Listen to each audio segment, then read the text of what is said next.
everybody, I'm Lucy and welcome back to my channel. Today I have one of my most requested videos and I can't believe I've not done this yet. But this is my video about how to get into publishing. So as some of you may know, I work at Scholastic as their publicity officer and I first got into the publishing industry about, I think it was 2 years ago now, or just under 2 years. So there's a lot that I've learned since then, and I was looking for a job in publishing for a while and I really struggled. And I know a lot of you will be going through that same process, or you'll be thinking about how am I going to get into publishing. This is also going to be a series of videos all about publishing in general. I want to help you guys understand the different divisions, different departments, and also about the publishing process itself, because that can really help you when you're applying for jobs and you're in interviews.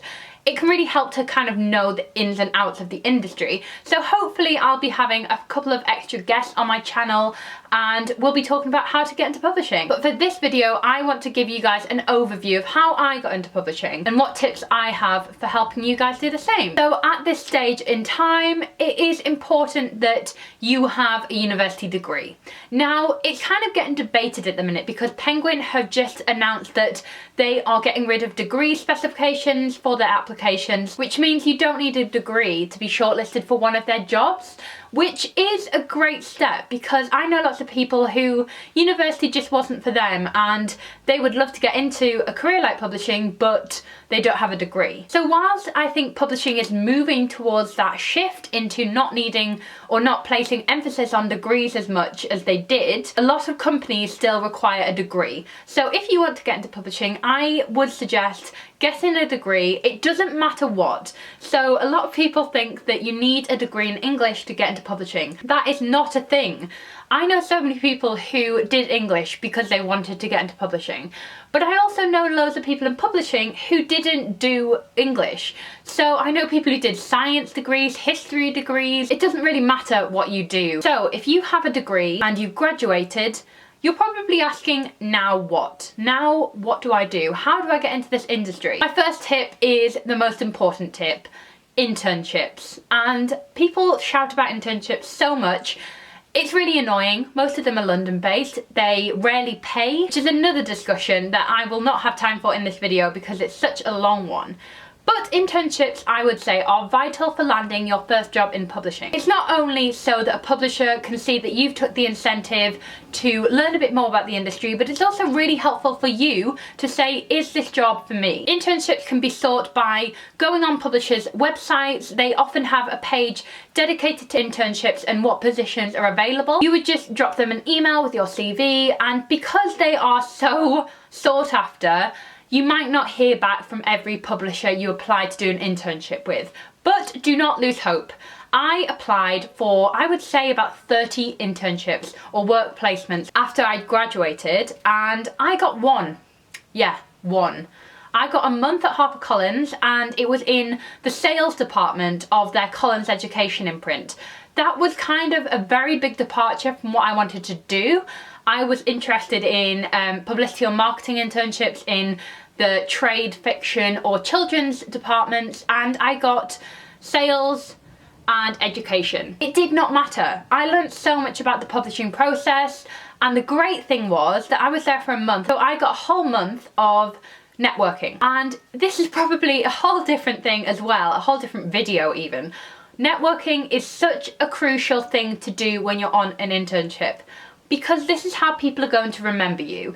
And if a job crops up, an assistant level job, they'll think, oh, that really great work experience we had. I know from experience that publishers do that. So you really need to stick out when you're doing an internship. You need to be the most super helpful, super interested. You need to make an impression. So try and network as much as possible in an internship, and I think that'll be a surefire way to kind of get people to remember you. Also, stay in touch with them. Follow them on Twitter. Follow them on LinkedIn, and don't be afraid to add them on LinkedIn, because I feel like that's a really important step. Building up your connections, having as much publishing contact as possible, you're only going to do yourself good in terms of the big job hunt. Make sure to ask lots of questions. Make sure you know what the strategy of that publishing company is. Make sure you understand exactly what each person does. Don't be afraid to ask people for a 5-minute meeting to just explain, you know, what they do, what different people in the department do. Don't be afraid of doing that. So getting internships is the first hurdle. I would say you need probably about 5 weeks worth of publishing experience to get a job. That sounds like a lot, but if you're doing perhaps 2 or 3 2-week work experience placements, that'd be great, that's fine. And I know people who've got into publishing with less than that. It's just all about what you've learned from that internship and what you can get out of it. So you've got your degree, you've done your internships, now what? The time has come for you to apply for a job. It's a daunting process. I applied for quite a few jobs before I got my first one, and it was a hard time because you want to get into the publishing industry so much, but it's hard. It is really hard, and I'm not going to sugarcoat that because it wouldn't be fair to sugarcoat it, but as long as you know that it won't be easy, you're fine. If you found a job that you want to apply for, my tips would be, number 1, do your research. It is so important to know what company you're applying for, what books they publish, which are the stars of their list, what have they got coming up, what news stories have they released on thebookseller.com. You need to know this company in and out if you're applying for it. They will ask you, what do you know about this company?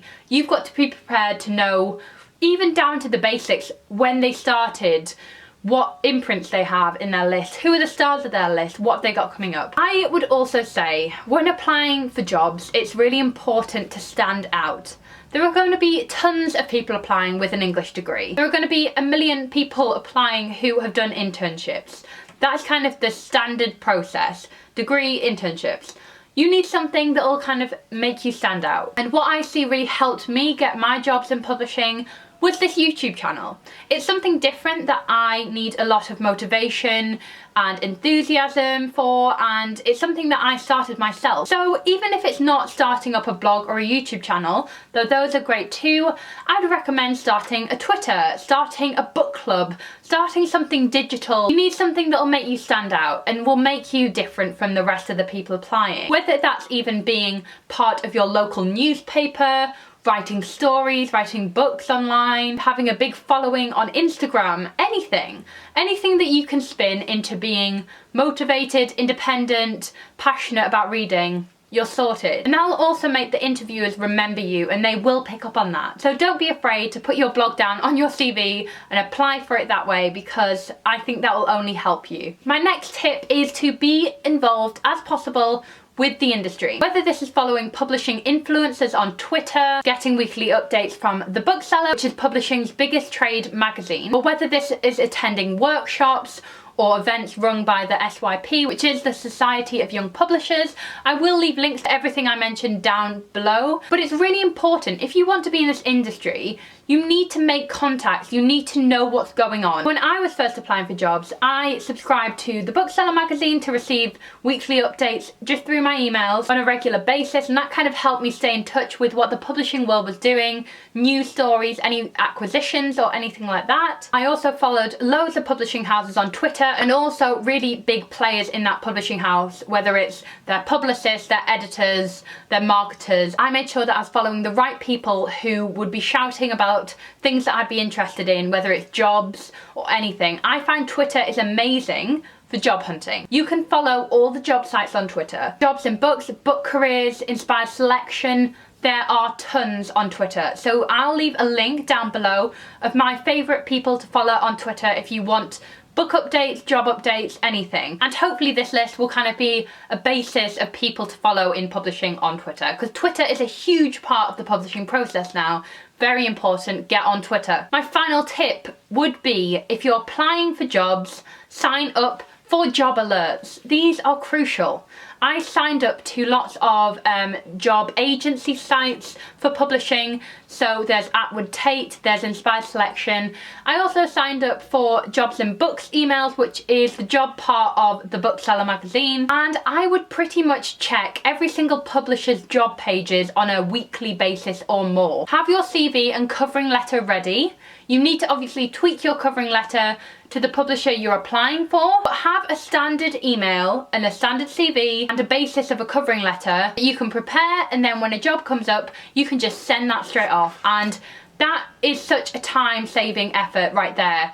By doing the legwork beforehand, it just makes the whole process a lot easier. You're ready, you're prepared. So guys, that is my part 1 of how to get into publishing. I will probably be doing a part 2 very soon, just with more tips about internships, about the interview stages, which are very, very important. I hope this has been somewhat helpful. As I said, this is going to be more of a series of how to get into publishing and how to understand publishing and learn some more about it.